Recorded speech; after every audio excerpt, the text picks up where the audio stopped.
Şehidin bidu ati mali bolmalı, yastıklısı yan yollası yari bolmalı. Ellerinde münhüneri kari bolmalı. Yine şudur bu dünya manisi yigitleri.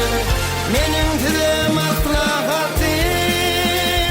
Yiğitleri, yiğitleri, yiğitleri, yiğitleri.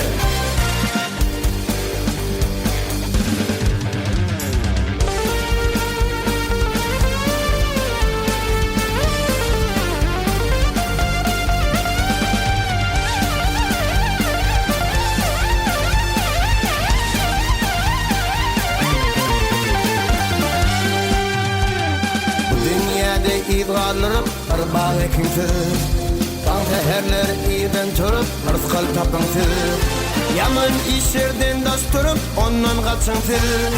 Yine şudur bu dünya manisi yigitleri. Menin size maslahatim. Yigitleri, yigitleri, yigitleri, yigitleri.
Kardeş oğulğuydun yerinde bolsun.